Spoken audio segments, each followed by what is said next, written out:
welcome to the Snap UK podcast, your one-stop podcast shop for all your NFL news and views. On today's episode, we debate the value of the Pro Bowl, air our views on the news topics from the last week, and preview the big game that's scheduled for the coming weekend.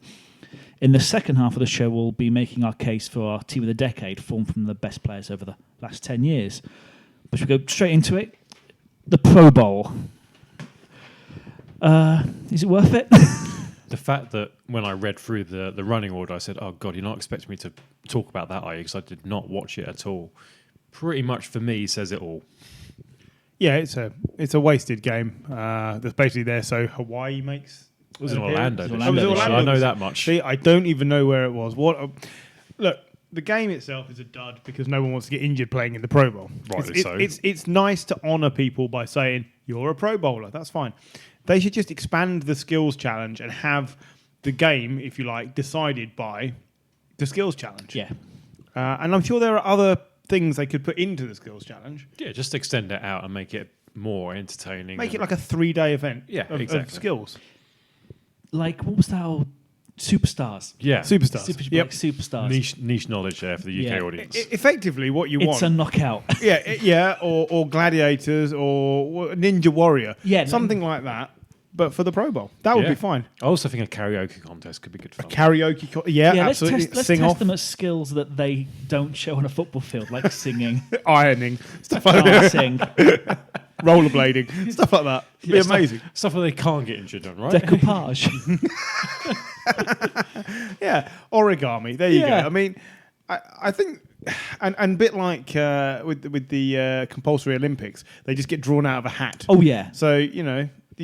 I quite liked it when the Pro Bowl was that they drafted a team out of the order, because that, at least then it was something quite entertaining.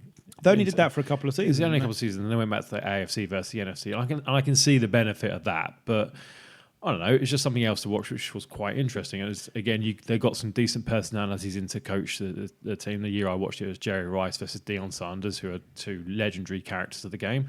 And it was something else added into the whole process. But otherwise, like, it's not like the Pro Bowl was back in 20, 30 years ago, where players weren't getting paid as much, so that Pro Bowl bonus of winning the Pro Bowl was worth something, and they used to actually play a proper game. Now the game's pointless. It's a bit of a show-off skill contest within the game, but just make it a skill contest. Yeah. Well, the only way they're going to keep it is because it makes money, but.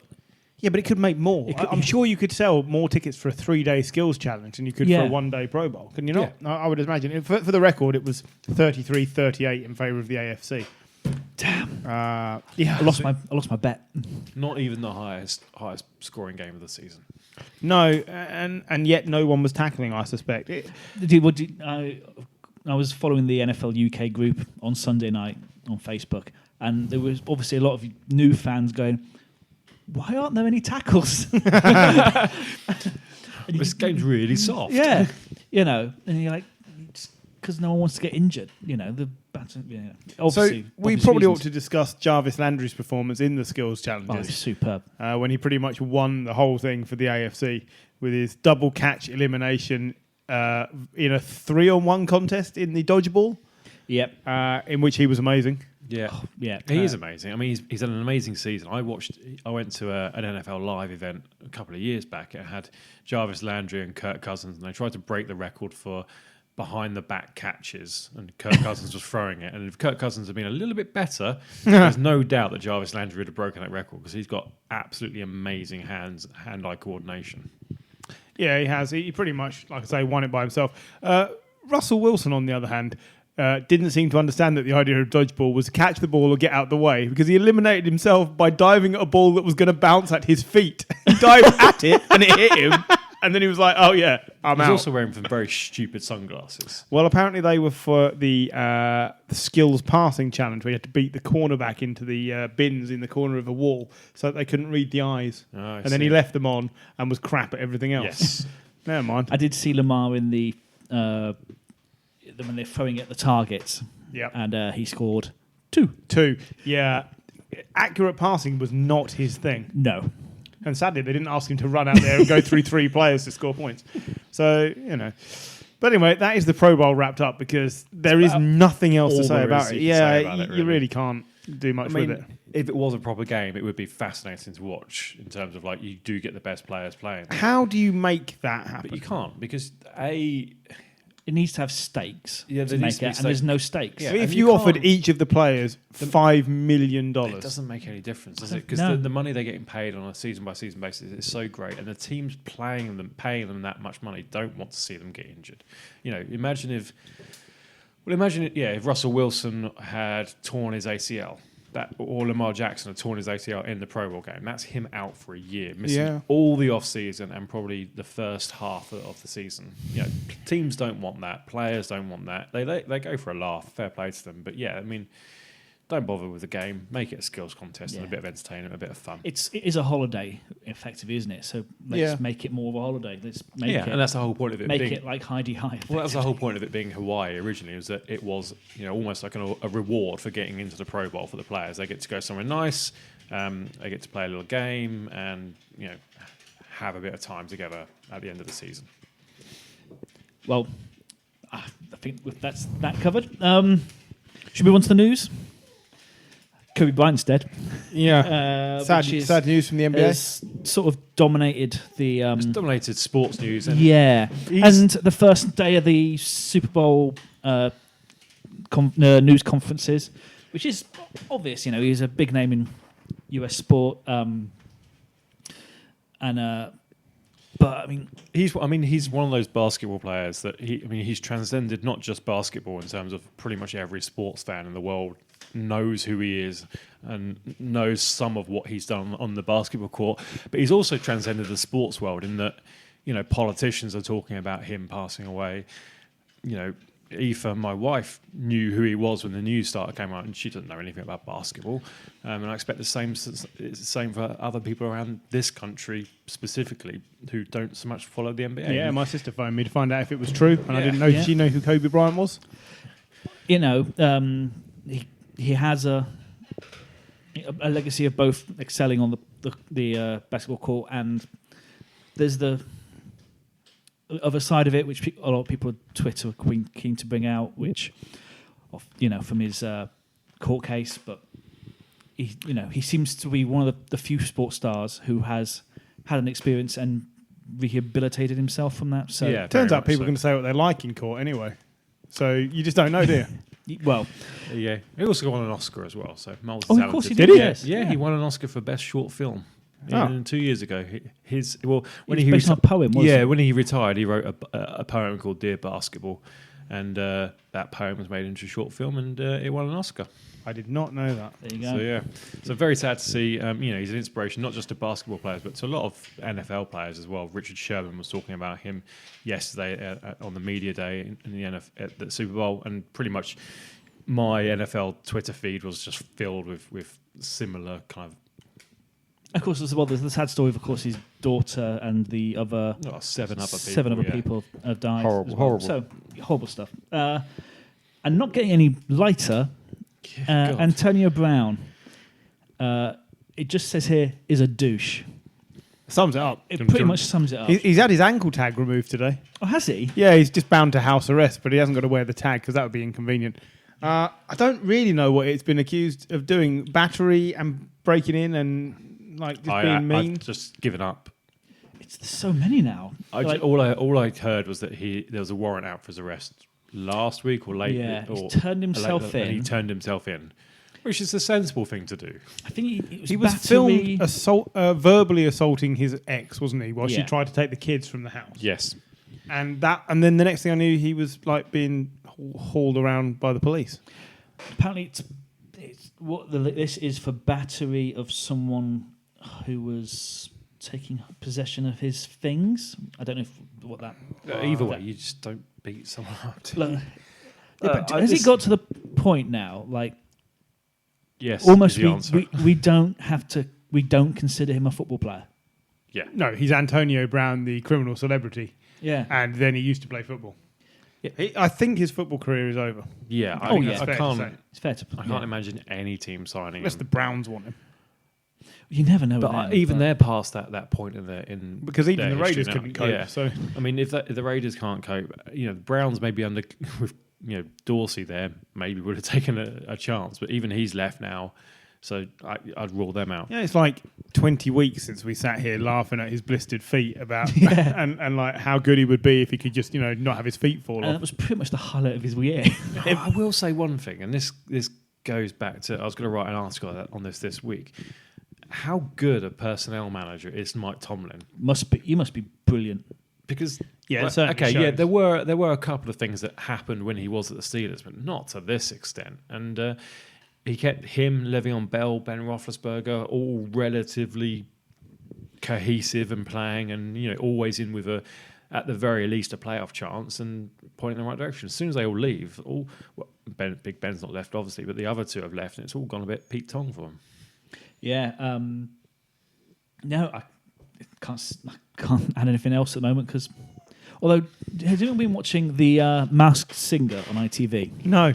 Yes, It's awful. it's terrible.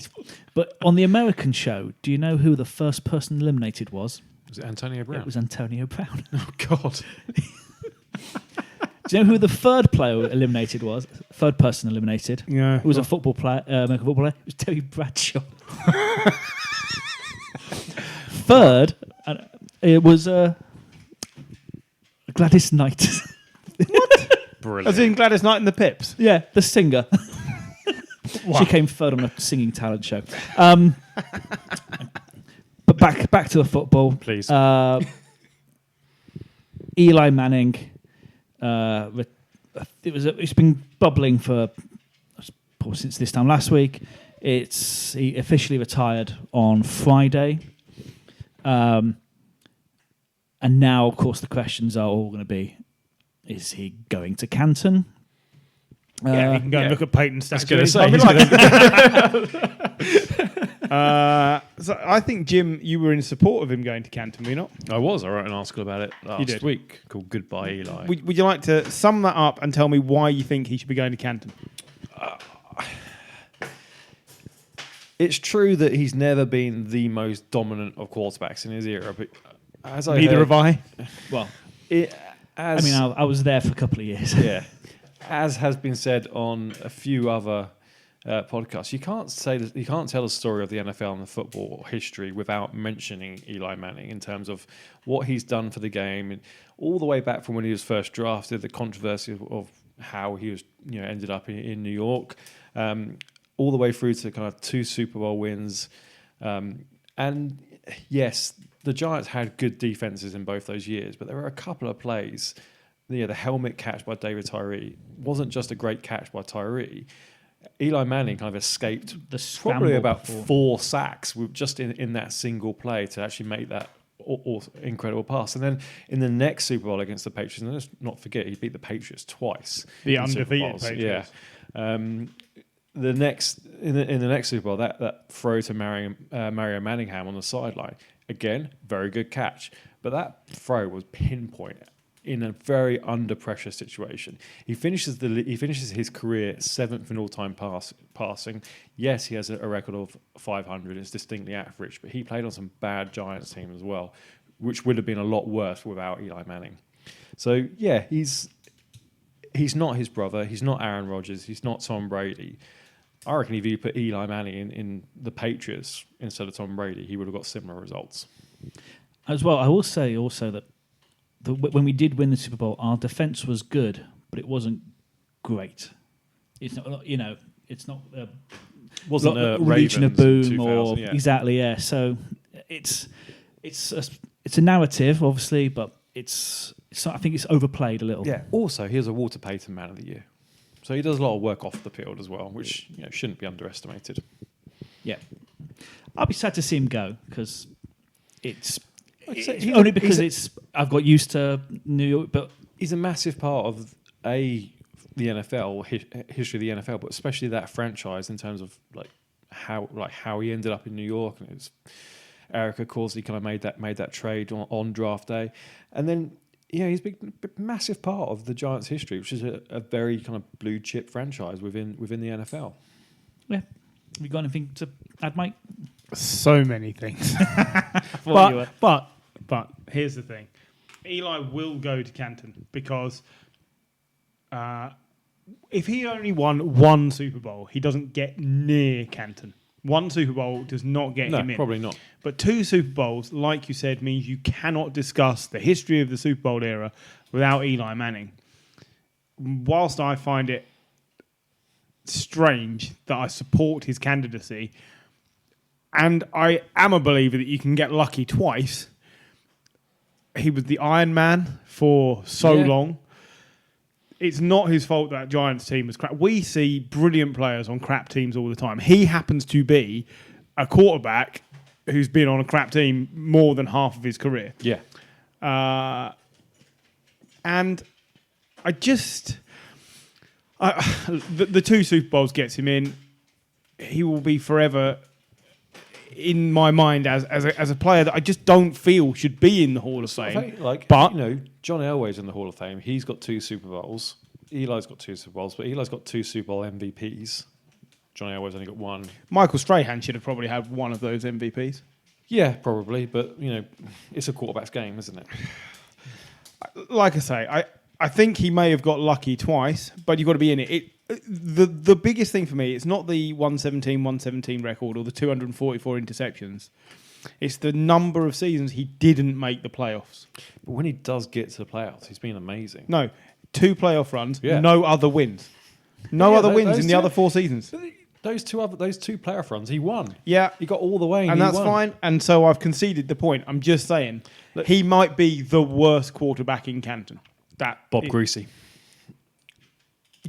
I don't have He was the Dolphins quarterback during their 2 Super Bowl wins in the 70s, and I think in the first Super Bowl he threw 8 passes, in the second Super Bowl he threw 11 passes. So Bob Greasy might be the luckiest quarterback in Canton, but Eli might be the worst statistical quarterback in Canton. I think that's a fair thing. I can't think of anybody who genuinely stands out as being a worse. Like you, all of the other quarterbacks in Canton, you would pick to be in your team ahead of Eli. Definitely. I wouldn't pick Bob Greasy ahead of him. I probably would. I don't know enough about Bob Greasy. I will also concede that point. And actually, I don't want to be negative about it. Look, to be fair, it's a different era. It's another sign of the era that we grew up watching the NFL is changing. Peyton's gone. Andrew Luck's gone. Eli's gone. Rivers, we're about to talk about next. It looks like they're moving on from Rivers, which they should. He needs to go, and no, he shouldn't be going to Canton because he didn't win anything. Yeah, Big Ben's on his last legs. Big Ben's on his last legs. Brady's at least leaving the Patriots, if not retiring by the looks of things. Aaron Rodgers is on the decline. The podcast dog seems to have stolen John's script, which is excellent work. Well done, dog. And so things are changing, and you have to accept it. That's just how it is. And I never thought I'd hear myself say that. Sorry about that. It's all right. How is your half-eaten script? It was fine. It was when it went on the floor and then the dog sat on it, so I couldn't move it. But, well, let's move on to, as you said, Rivers. I think they'll be, due to that draft, they'll be linked forever. But it does look like the chances of moving on. That seems to be the plan, and it's the correct plan. Assumedly, they're going to pick up one of these many quarterbacks that are coming out in the following draft. I think there's 4 tipped for the first round, and about another half dozen over the next couple of rounds after that. You've got a feeling the Chargers will. Don't forget they've got Tyrod Taylor, who is an excellent candidate as a bridge quarterback. So if you need someone for a year while your new quarterback sits and learns, nothing wrong with Taylor. T-Mobile, done. Yeah.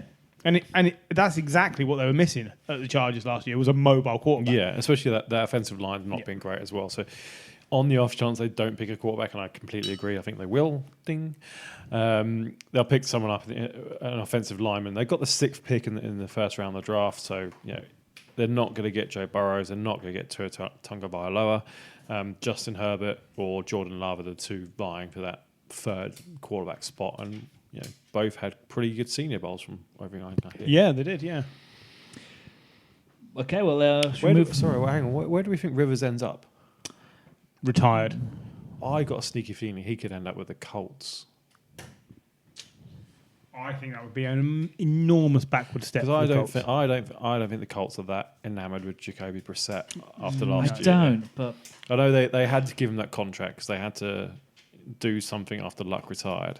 I wouldn't be surprised if it's similar to what they, Tennessee did with Tannehill. Bring in a bit of a veteran, just shake things up a little bit. Yeah, but Rivers is a bad veteran. It's in the South as well, which is where all his family is. Tannehill wasn't washed up. Rivers is done. Rivers is done, isn't But I can't. I mean, he's moved his family to Florida, apparently, all of them. Yeah. Which is no cheap deal. All 84 children. Yeah. But you can't see Miami. You can't see Jacksonville. I can't see Tampa picking him up. Tennessee, I think, are set. That kind of leaves the Colts in terms of like South teams because none of the NFC South are going to take him either because they're all set at quarterback. I think it's over for Phillip Rivers. I think he should be walking away. Maybe he just wants a nice holiday in Florida. I would be disappointed to see him on a team. I don't think he makes any of the teams better.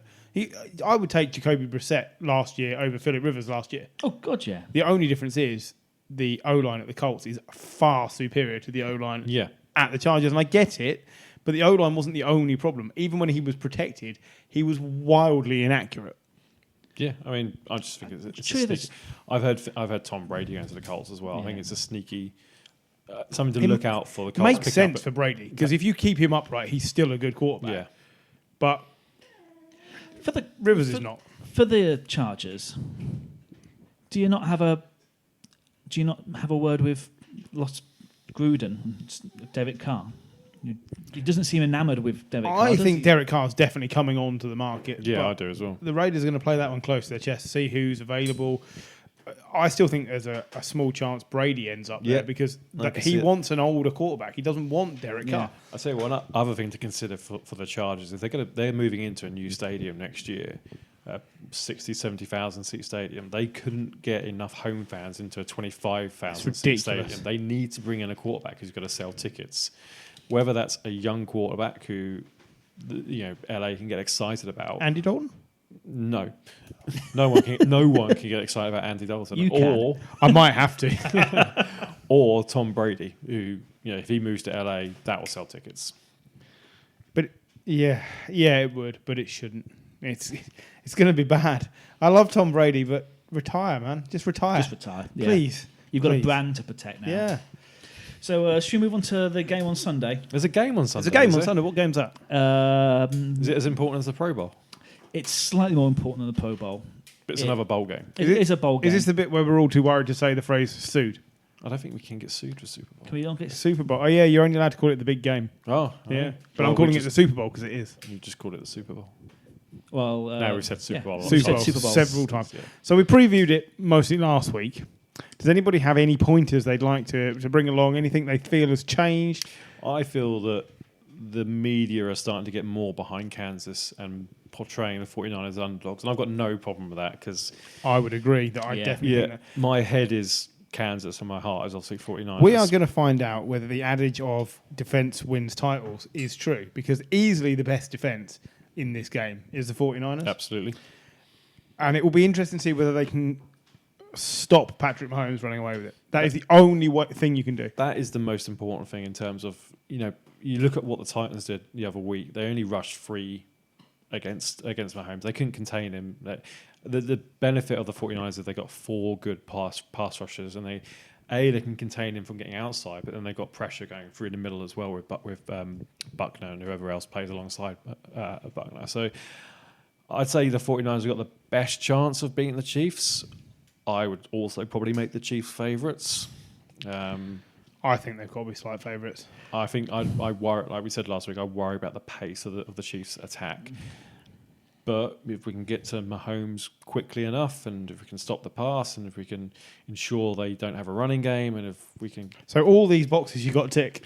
But then you have to, This is the problem. Yeah, if you I agree. If you want to win the Super Bowl, you've got to beat the best teams. I agree. And the Niners have got to tick all these boxes. The problem is Kansas have only got to tick one box. And it's the box that says, can their fastest player get free and Mahomes will pick him out? That's all they have to do. It doesn't matter how many points they give up. They will outscore you if they can do that. Yeah. Because your cornerbacks aren't fast. No, they're not.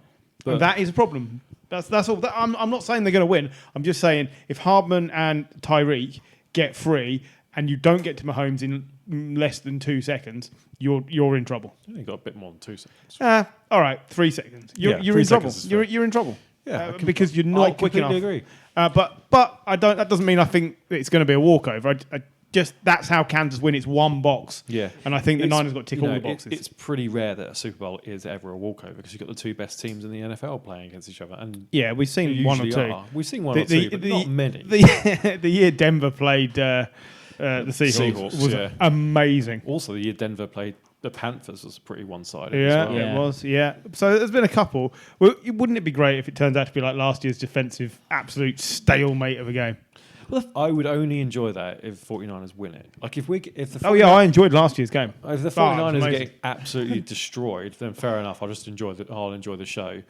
I will remind you of that. Yeah. While you're crying into your 8th beer. Yeah. If it's a close game, you'll see me at my very worst. I normally naked.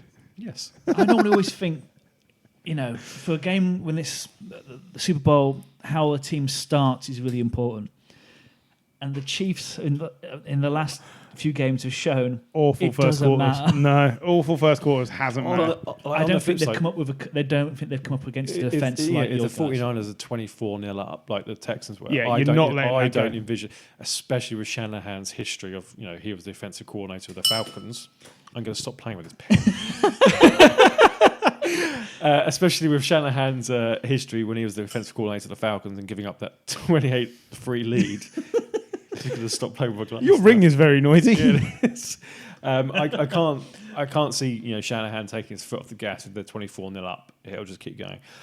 There's been loads of discussion about Garoppolo coming into this match. Obviously, coming off the 2 playoff games, we haven't seen much of Garoppolo, and that seems to be portrayed as Garoppolo's not very good. I think it's more of just a case of the running game's been really good, and there's not been the need to Garoppolo be. You haven't need to lean on him. Yeah, I do. When you put these 2 quarterbacks back to back, there is a clear winner. Huge, and that is the problem. Can you outscore Kansas in a shootout? Is the differential between the 49ers offense and the Chiefs defense bigger or smaller than the Chiefs offense versus the 49ers defense? I think that's the key, isn't it? Yeah, and I don't think it's that big. I really don't. I think, and I don't see how Kansas are going to get much of a running game going. No. But I don't know if they'll try. I think they might just go all out air raid. But then that's what the 49ers do. They go all out running against you. And it's well, it's fine if you go air raid because that's what we. I'm really looking forward to it. I genuinely, because not having the Patriots in the final helps me to look forward to it. Having Patrick Mahomes helps me to look forward to it. I'd quite like Jimmy G to be successful because I really wanted to keep him when he was with the Patriots. And there are you and Gary to watch. Whichever way it goes, it's either going to be joyous or crying. This game must be absolutely amazing for the neutrals because you say one thing, it's like you're right. That Mahomes brilliant quarter, and then it's like but the 49ers running attack. 49ers defense. Yeah, but what about the Chiefs defense? That suddenly got better in the playoffs. There's so many different factors to this game when you throw in Shanahan versus Andy Reid, Robert Saleh versus Andy Reid, and that defense he's put together, the Sherman going into the second quarter. This would be Jimmy Garoppolo's 3rd ring if he wins the Super Bowl. It's ridiculous, isn't it? Which is ridiculous. There's so many stories to this game that you can get hooked on. It must be amazing for the neutral. It's horrible for the 49ers supporters. I think it's horrible for everyone. But it's intriguing. It's the most intriguing Super Bowl we could have had from the playoffs, I think. And I'm just really looking forward to it. It's Tevin Coleman fit. Do we know that yet? Don't know yet. It hasn't been announced that he's definitely playing, so we'll see. Hopefully he is, because if he's not, that's a big weapon to lose. Yeah, but I think they have enough to keep the winning game. Jeff Wilson's pretty decent as well. So it would appear. So yeah. Before we move into the break and then out the other side with our exciting Pick Your Team of the Decade feature. Exciting. I see news that's just come through. Bill Belichick. Bill O'Brien. Bill O'Brien has officially become He's the emperor of the emperor of Texas. Yeah. Will not only be the head coach but the GM as well. It had happened anyway in all but name. Yeah. Whether or not he's the right person, I don't know. But I think it's the right move for the franchise to make it official. Yeah, very much so. Because that was the road they were going down. So make it official. Give him the power. He is a Belichick disciple, which is where I was going with it, and it can work. Out of the Belichick disciples, he's probably the one that's had the most success. I mean, he's gone to now 2 playoffs in a row. Yeah. 3 out of 4. 3 out of 4. He's got a good quarterback. The team is pretty well built. There's a lot of money going to need to be invested in the quarterback. The offensive line needs help, although they haven't got many picks now because of the Laramie Tunsil trade. So, but you look at other Belichick disciples that have gone out there. Romeo Crennel, pretty much a failure. What's his face? Josh McDaniels. Never going to get employed again. Although he probably will. The Detroit guy, I forgot his name. Matt Patricia. Struggling The in Detroit guy. Brian Flores in Miami. I try not to say Brian Flores doing all right. I think Brian Flores he gets another year. Yeah, he definitely gets another year. But Brian is, at the moment, far and away the most successful Belichick disciple. Definitely. Oh, we should also mention Dante Scarnecchian. Yeah, I don't want to believe it, but he is retired, which is one more reason why Brady should also follow him out the door. Because whenever he's not there, our O-line falls apart, and Brady can't take that. No, it's a loss.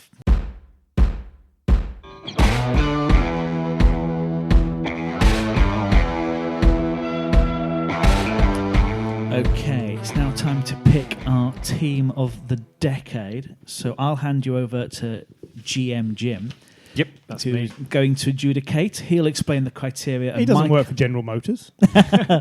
Mike and I will take it in turns to nominate players by position in an attempt to build the best roster possible for our all-star team of the 2010s. Yeah, so we're looking for a team on offense and a team on defense. And players who have been in the league between 2010 and 2019, there's no real criteria to who's on there it's based on your opinion. Have they been to lots of Pro Bowls? Have they been the dominant player in their position, unlike Eli Manning? Cue my opinion being wrong. Yeah. What are their stats like? Have they been a complete douchebag like Antonio Brown, who did make my shortlist because, too good not to.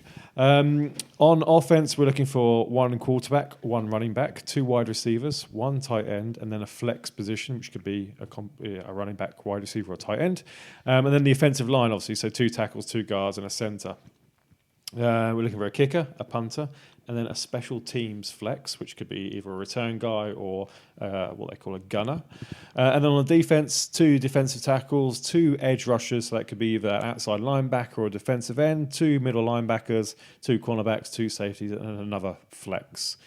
John and Griff are going to nominate their chosen players, and I think we've got Paul's entries. He's got one. If we want to. And then I will be picking the winner because, I know most about football. Okay, well, where do you want us to start? So let's start on offense, and let's start with the very top quarterback. Work for his skill positions, and then we'll go to the offensive line. Okay. F becomes before G, so you get to go first.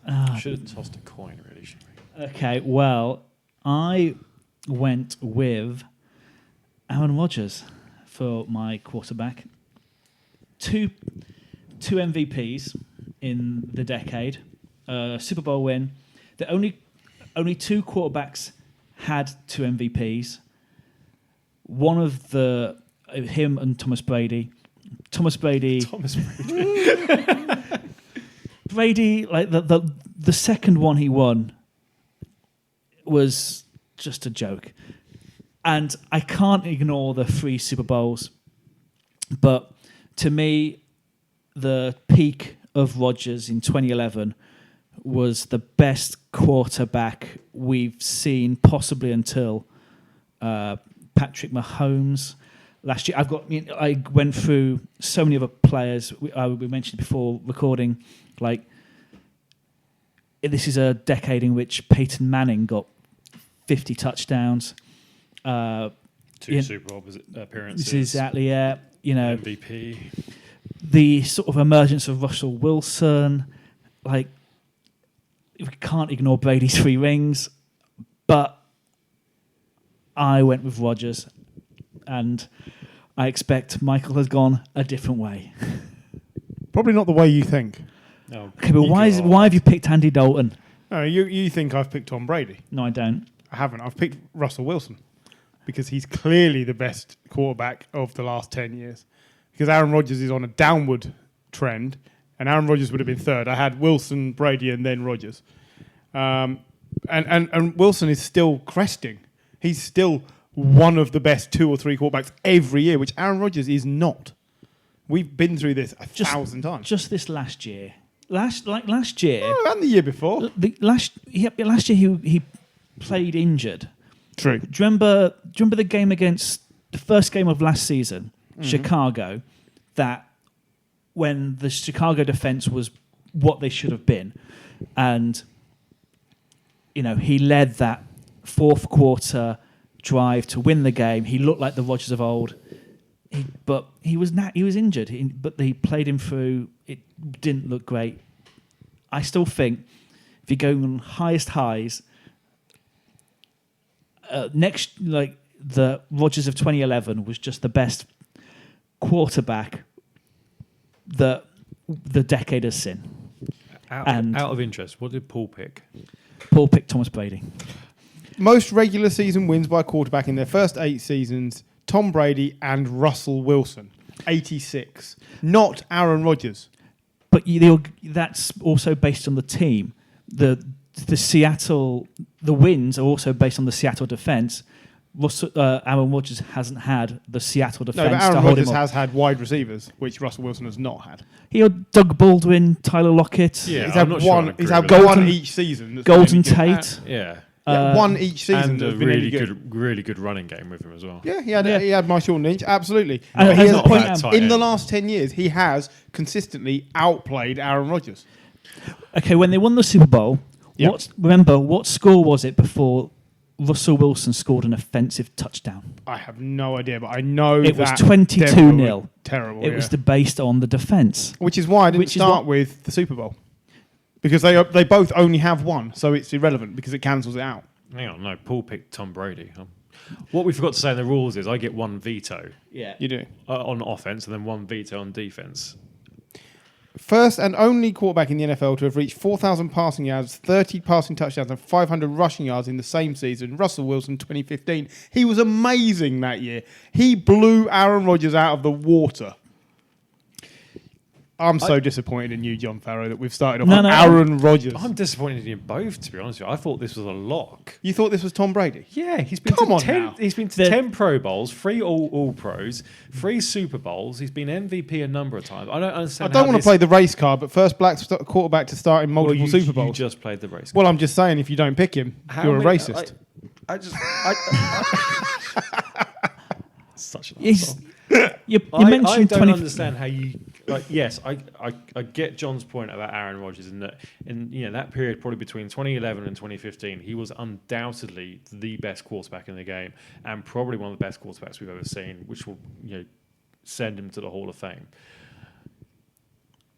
So Russell, for half of the time we're talking about. But Russell Wilson hasn't been around for the whole 10 years. He's been around for 8 of them. Yeah, Russell Wilson is a very good quarterback.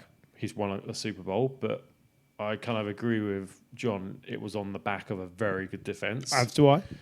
He has been unlucky in that he's not had brilliant wide receivers. Doug Baldwin's probably the only one. He's the standout. Yeah. Yep. And he's also been hampered by a very bad offensive line, which has been pretty bad for a number of years. But if I look at Russell Wilson this season, he's still not as good as Aaron Rodgers was. Aaron Rodgers had one amazing year. No, he didn't. He had a couple of. He was incredibly overrated. They didn't win that many games because he wasn't that good. Duncan's probably going nuts now because he had a great year when they won the Super Bowl. And he had another couple of great years where they won. I think they went 15-1 one year, and they got knocked out in the playoffs. Yeah. And he was good a couple of years after that as well. I think 10, 11, and 14 were his best seasons. And that's it. Other than that, he's not been that good. They don't win on the road. He's sub 500 on the road. He's sub 500 on the road. Russell Wilson has the most away wins. Honestly, if we're going to be talking about this position give me some this is stats. going to be a long podcast. Stats that aren't based around the team. As well, it's... I am disgusted with you that you would pick Aaron Rodgers. I'm absolutely... Why? Because you assumed I would pick Tom Brady. Yes, we did. And it's wrong. Just being awkward, because John's just said you don't want things that are picked around the team, and Brady doesn't win all those Super Bowls without Belichick in the team. That's so I couldn't pick Brady. Thank you. So John and I agree on something, and Jim is already wrong. Fine. Then I'm picking Aaron Rodgers. If you give Rodgers, Belichick, and his coaching team, they've never lost a Super Bowl. Yeah, I agree. I could not agree more. I'm going Aaron Rodgers, because Russell Wilson also has the misfortune of playing for the Seahawks. Fair enough. Right, on to running backs. I get to go first this time. Yeah. I've picked Adrian Peterson. I've picked Adrian Peterson. Yeah, I'd go Adrian Peterson. Oh, that was quick. Only running back to have won the MVP in the decade. I mean, interestingly, across the decade, LaShawn McCoy has more rushing yards than Peterson. Out of interest, who did you pick second? I picked Marshawn Lynch. I picked Marshawn Lynch. I knew that was going to happen. I knew one way or the other that was going to be. There you go. That is why we could spend so long debating the fact that you're wrong at quarterback, because I knew that some of these were going to be so short. I'm just looking at Paul picked Adrian Peterson. Yeah. Well, I mean that's Paul's second choice for running back was Zeke, which is a new one, but he's not done enough yet. But he's a special talent. I think he gets an honourable mention. I think Todd Gurley probably gets an honorable mention. He can't be included because he's just been so inconsistent. Le'Veon Bell. Le'Veon Bell is another one that made my list as well. DeMarco Murray, not a thing, but peaks and troughs. When he's good, he was very good. He had one season. Yeah, a couple of good years, but a couple of above average years and one stellar season. What do you want next? 2 wide receivers, please.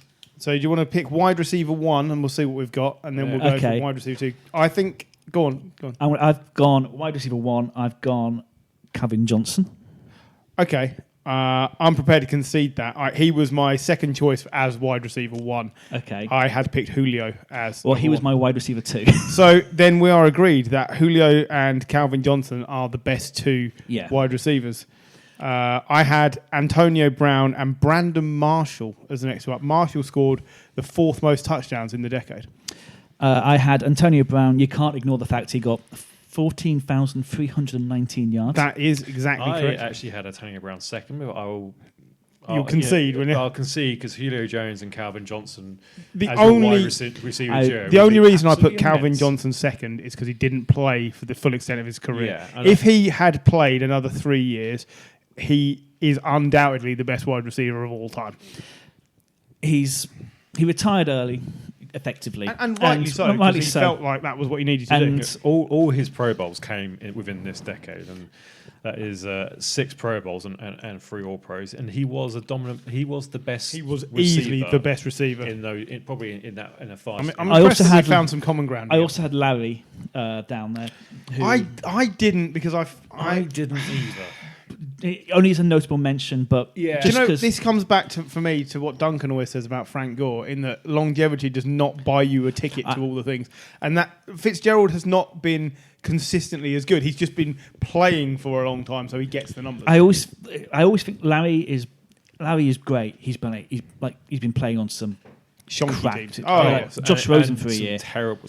Josh Rosen. I've got honourable mentions for AJ Green and DeAndre Hopkins as well. Paul had Hopkins as a pick. Because he has been basically quarterback proof. No, Deshaun Watson's the first good quarterback he's played with. Yeah, and we can't ignore Michael Thomas. I know he's only played 5 years, but not even that, is it? I don't think. It might be 5. I think it's 5 now. He was next on my list after Brandon Marshall, but I think Marshall massively underrated. Don't forget how good he was at the Bears with that's a fair Jay point. Cutler. Yeah, and he was great on the Dolphins. And he was an excellent player, and I think it was the 4th most touchdowns in the decade. I felt he deserved a mention. I think he deserves a mention. I agree. I forgot about him. Let's move on to tight ends, and then we'll kind of decide on. I'm fairly sure this is going to be a lock. I hope it is a lock. I thought the quarterback could be a lock. So it has to be Gronk. It has to be Gronk. Yeah. It has to be Gronk. Yeah. Who did everyone have as a second choice? I had Antonio Gates. Oh no! I thought of Gates, and I went with Kelsey. I think Kelsey's just the next best thing we've got to Gronk. I think Jimmy Graham. The beginning of the decade, Jimmy Graham was 10 to 14. He was amazing. You think about those fantasy drafts back in the day. You had both Gronk and Graham going in the top 2 rounds. I know we don't. We did go with Gronk, and that's the best thing. And while we're on the subject, I'm so glad he didn't come back, because A, that team didn't deserve him, and B, it'll be the best thing for Gronk. If he come back, he'd just get injured. He'll get injured. The thing is now, he's on a. It isn't going to ruin a legacy, but it might tarnish a legacy. Yeah, I absolutely agree. So let's move on to flex, and this could be a running back, a wide receiver, or a tight end, or Taysom Hill. John, would you like to nominate first? For the 5 years when he was totally unplayable, I had to go with Marshawn Lynch. As my flex was, I had to pick as my second. I picked LaShawn McCoy because I felt he was better in the passing game than Marshawn Lynch. And I felt if you wanted a flex player and you're looking at it from a fantasy point of view as well as an actual playing point of view, I would, in the similar time frame, I would have taken LaShawn McCoy as the better pass catcher. If you have a particular preference for LaShawn Lynch, I am more than happy to step aside. Because I was about to say, I'm quite happy to concede LaShawn McCoy. I think they're both excellent choices. I'm surprised no one's mentioned Antonio Brown. Well, like I say, I would have had him up earlier. He was next after Calvin Johnson for me. He would have been my third wide receiver. But I felt it was important to include another running back in this because we were only having one. I wanted another running back. Maybe it's just my fantasy football preferences. Also, what did I know it's not a moral issue. 7 Pro Bowls, 4 I just think All-Pros. he's a dick. yeah, he is. He is a dick. But he's what did Paul pick? Brilliant. Because Paul picked Zeke.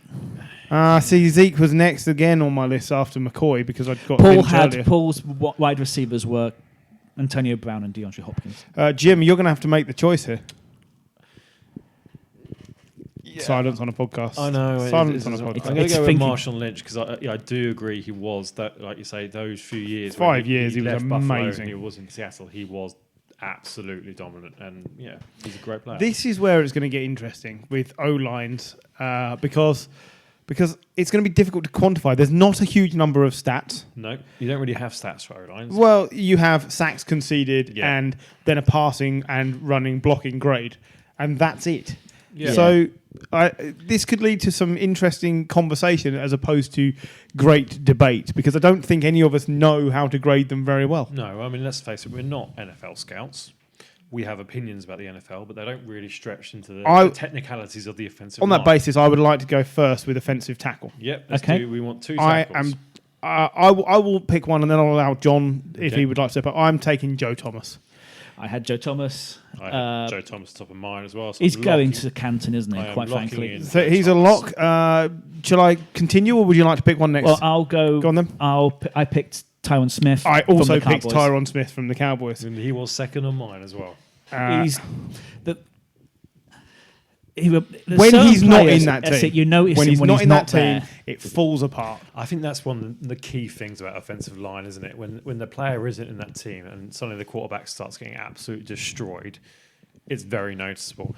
Honourable mentions for Jason Peters, Joe Staley, Trent Williams, and Andrew Whitworth. Andrew Whitworth was my next one up. Yeah, I had Andrew Whitworth, Joe Staley, and Jason Peters. Bizarrely, my only Eagles are on the offensive line, but that offensive line, especially Super Bowl year, they were brilliant. Yeah, let's go to the guards then. 2 guards. Do you want to go first? Fire away. Zach Martin. I also had Zach Martin. He was my second choice, but I had Zach Martin. Ahead of him, I had David DeCastro of the Steelers. I had Marshall Yanda. Thank you. I had him third. Yeah, I'm going to go with Marshall Yanda for the second. Well, I actually had him top. I had Zach Martin second. DeCastro was a notable. My other choice there, because I had 4. So I had DeCastro, Martin, Yanda, and Shaq Mason at the Patriots, who's been incredible. He has been great. I also had Evan Mathis and Josh Sitton. Try saying that quickly. Well, you did, and it didn't work, did it? and he shitted it up. Well, I forgot for tackles as well, Lane Johnson's been brilliant. He has, indeed. This is actually, I think, one of the hardest positions, is centre. Because I had 5 on a short list, and I'd be happy with any 5 of those on the 49ers team right now. So one centre, whose pick is it? Is it Griff? I'm doubtlessly going to get slated for this. I'm going with David Andrews, centre of the Patriots, because he keeps Brady from getting knocked over every week. He did not make my shortlist. No, I didn't think he would have done. Marquise Pouncey. He was second on my list. For the Steelers, just because he... the stats you mentioned there that they can have, he leads them all, and he also kicked Myles Garrett in the head this year, which I think is great. Brilliant. Well, we're going to go with Pounce here. I agree. The Patriots' choice was a good one. Basically, Andrews has won 2 Super Bowls and Brady had barely been touched in either of them. It's fair. I will say on that list of 5, I had Alex Mack, who spent a lot of time with the Browns, but then went to the Falcons, had great success there. Ryan Khalil, Travis Frederick, and Jason Kelsey as well. I had Jason Kelsey. Bizarrely, there were time you look at the back, and the Browns were so shit for so long. They had a lot of good O-linemen. Their O-lineman, Joel Batonio. Great player. Zeitler. Yeah, absolutely. There's some talent, and they go unnoticed because they won nothing. Yeah. It's a shame that they had all the talent on the offensive line with nothing else, and now they've got everything else and no offensive line. Yeah, exactly. Let's have your kickers, gentlemen. Kickers, you say? Kickers. I want kickers. I'm assuming we've both gone Justin Tucker. Yeah. I had Vinatieri as second because up until last year he was the next most accurate kicker. I didn't have another kicker because I didn't even bother thinking about it. It's got to be Tucker. Gostowski and Greg Zuerlein, I think, have both been. But it's got to be Tucker, right? But yeah, it's Tucker. Do you want the rest of the special teams? Or Let's go punter. John? I had Hecker. I also had Hecker with Shane Leckler next up, as he has actually the most average, but Hecker also a throwing threat on. And a random special teamer. You want to pick someone out here? This was a little bit harder, but yeah. I thought very simplistically, and I went with Cordell Patterson. Okay, I'd got a list of Devin Hester, who did a lot of his work right at the beginning of this decade. Darren Sproles, who gets injured too much, but when he plays, is an incredible return player. And then, this was what Jim was alluding to when we started this, Matthew Slater, who has been on the Patriots roster for 48 years, has never caught a pass in a regular season. Oh, no, one pass in a regular season game. 8 Pro Bowls. 8 Pro Bowls. Pros. Yeah, and 3 Super Bowls, and leads the special, has captained the special team for 12 or 15 years. Yeah. I think he's a fair shout for this position. I also had Cordell Patterson on mine, but I also had Matthew Slater. He's been probably one of the most overrated, underrated players, if that makes sense. In that, he's underrated, but everyone seems to know about him. He, like I said, the stats speak for himself. For a guy who's almost as old as Brady, he gets down the field incredibly quickly. Yeah. It's ridiculous.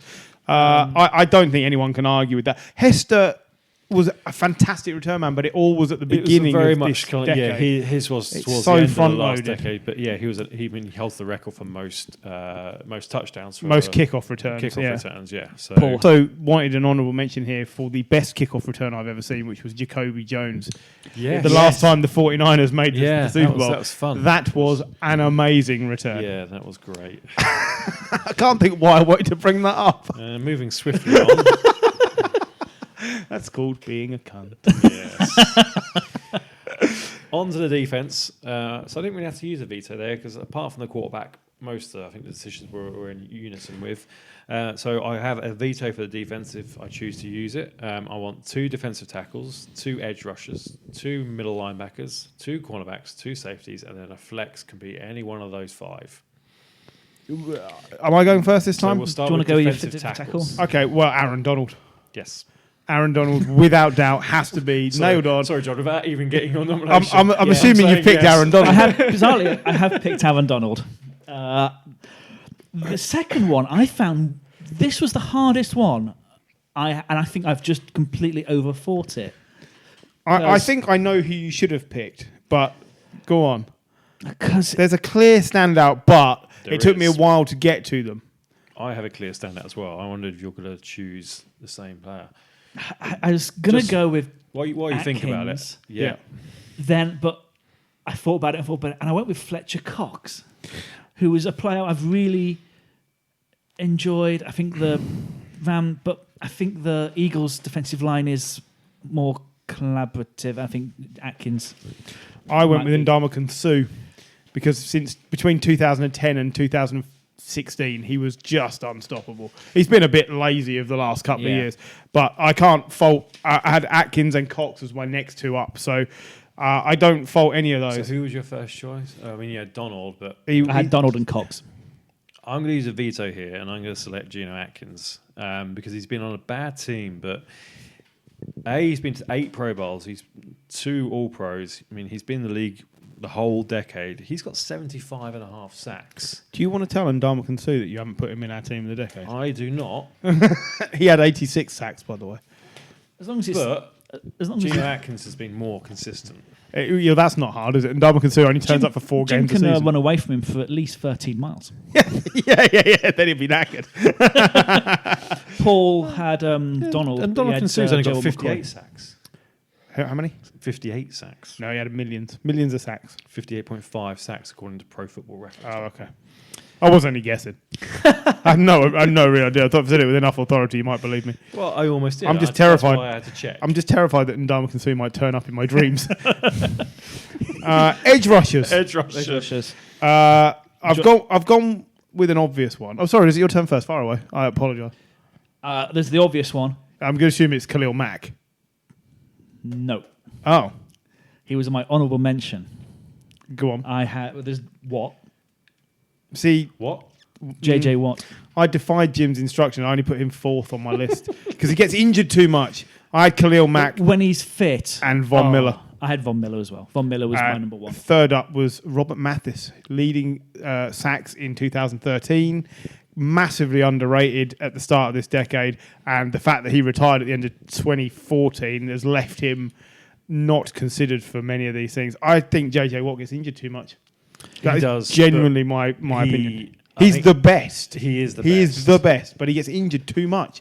And this is why I didn't pick Brown as a wide receiver, because he's a dick, and Yeah. JJ Watt's not on the field enough. He is the best, but 5 Pro Bowls, 5 All-Pros, 2012 Defensive Player of the Year, Just JJ Watt. 2014 Defensive Player of the Year, 2015 Defensive Player of the Year. Yeah, absolutely. It's a very similar argument to Aaron Rodgers. When he is in the game, he is on top, absolutely.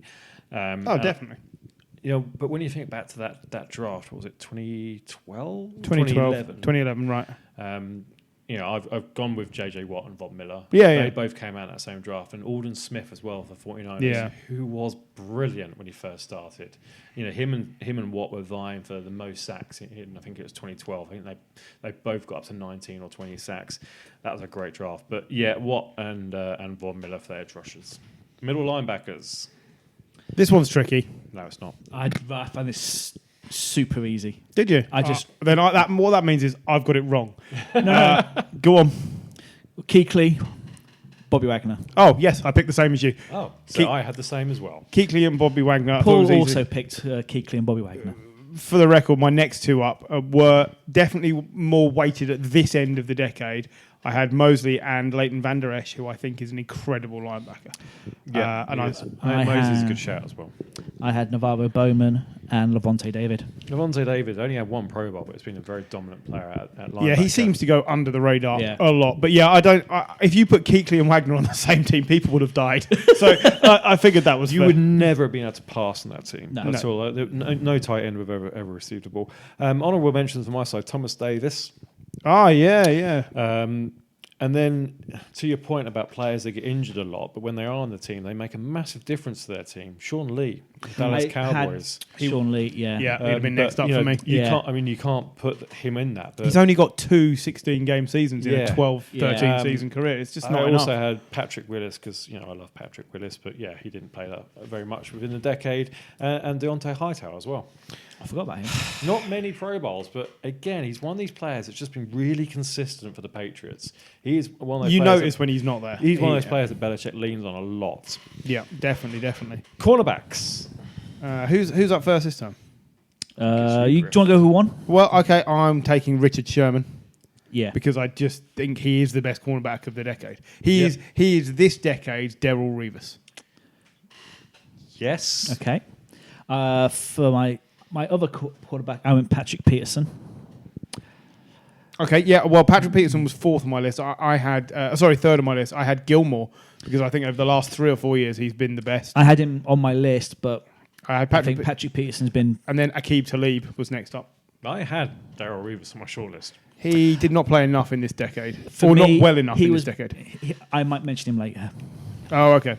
I did not. I just thought it was at the he had one good year in the 2010s, I think. He was he was the 2010 and 2014. 20 I would have got a key to leave ahead of him, but I've gone Pat Pete because Yeah. again, Talking about dominant cornerbacks, especially towards that middle part of the decade. Yeah, it was incredible. All Richard Sherman and Pat Patch. Yeah, absolutely. Unfortunately, both in the NFC West for the 49 fans. What can you do?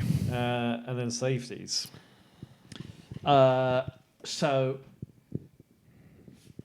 I think there's one easy choice here, and I think I've there's got one. Earl Thomas. Yeah. Earl Thomas, yes, agreed. And I've stuck with the Legion of Boom, and I've gone Cam Chancellor. Now, I agree. If you look on my list, Cam Chancellor is the fourth one I picked. I actually picked Eric Weddle because when the Ravens were winning, and now he's moved and he's been brilliant where he's been since. I think Eric Weddle's interceptions and forced fumbles and things like that, just incredible. I had Eric Berry and then Cam Chancellor. I had Eric Berry and Eric Weddle. I wanted to pick Berry because when he was playing, it was great. Yeah. But 2015 when he was comeback player of the year and he was just amazing. Yeah. Going to go with Eric Weddle. Cam Chancellor was is a very good player, that's not doubt. But I think he's a Seahawk. He was A, he was a Seahawk, but B, I think he benefited from massively having Earl Thomas, and Richard Sherman. Two names you've not mentioned actually. One is Harrison Smith, who's 5 Pro Bowls and 1 All-Pro, and he's been one of the best Vikings for the Vikings. Yeah, that's fair. And another one, Devin McCourty. Sorry. Doesn't get a lot of recognition. He's just one of these players that when he's missing, you notice. I struggle with Patriots players, and I think I mentioned the centre earlier, but I struggle with them because I always discount the fact that they've got Bill Belichick. Yeah. And I think a lot of these, basically, every time we see a Patriots player go somewhere else, they're crap. I always think. But I agree, but then I think now and I think I shouldn't hold it against him because they had. Doesn't matter. They had him. I completely agree with you. When you see Patriots players go elsewhere, they're bad. But when you look at the players that Belichick keeps,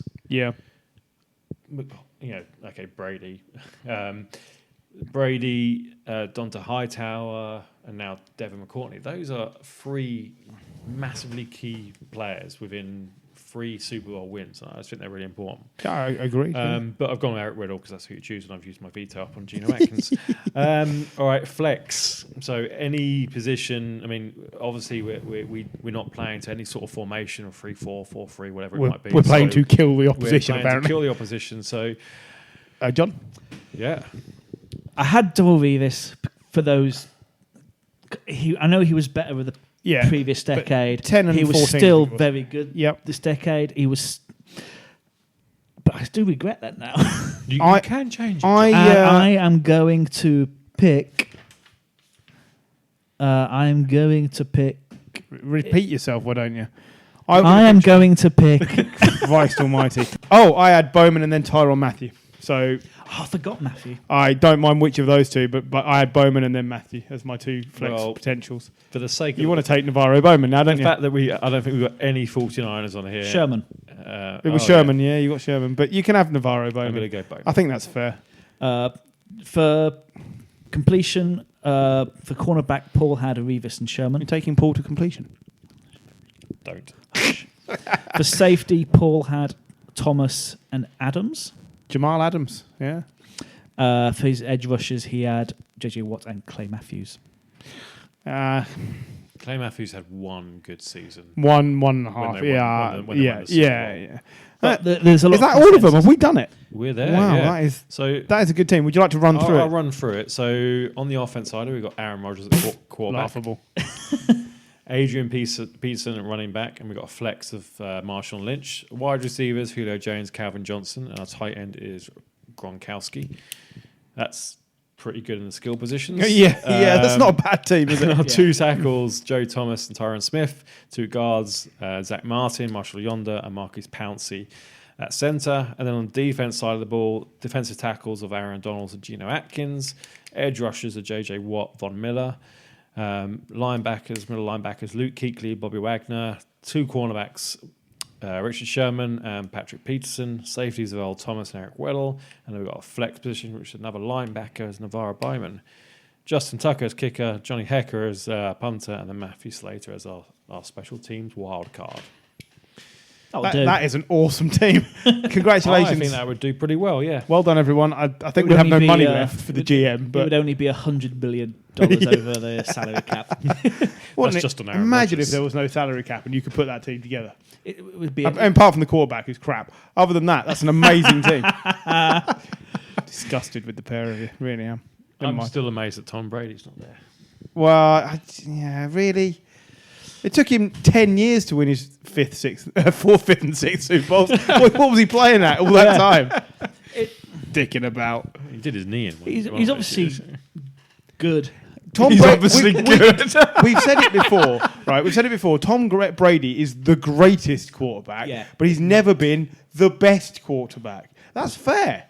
It's true. Never on one season have you gone, he's clearly the best quarterback this season. Never, ever. No. Even when he was really good, Peyton Manning was actually better. Yeah. It's just he never won in the playoffs. Yep. True. And Peyton Manning also, by the way, deserves an honourable mention. Had 2 or 3 great seasons in this decade. Well, yeah, and then fell off a cliff. Literally fell off a cliff. And then won a Super Bowl. Yeah. And then won a Super Bowl. Halfway down the cliff. It was absolutely ridiculous. Yeah, no, we will. I was interested to know whether it would be possible to do a worst team of the decade if you said that players have got to have played 16 games as a minimum. Because I don't want you all just to pick Nate Peterman. Oh. But maybe would, the week after the Super Bowl we could try that one out. We could. Yeah. I already started because it's funny. Our worst team of the decade. Yeah, it's the Browns. Trent Richardson at running back. Yeah, sure. well, yeah. Don't spoil it for me. Yeah. But yeah, I mean, maybe. The O-line's just the Giants. Jeez. I suspect Flowers might get a few mentions. Yeah. How has that man played 6 seasons in the NFL? He's still going. Yeah, that's what I mean. How? Still, He's still spinning round and round on the spot. Wasn't he a first-round pick as well? Yes, Yep. he was, So he must be loaded. Yep. Loaded and rubbish. He must be doing all right for himself. He probably never has to work again. Better than being broken great. True. Yep. Well, on that note, we'll leave you. Hope you enjoy the Super Bowl. We'll see you next week when we discuss all that happens in the big game. And until then, hopefully not too much tears from you, Jim. But we'll see you next week. Goodbye.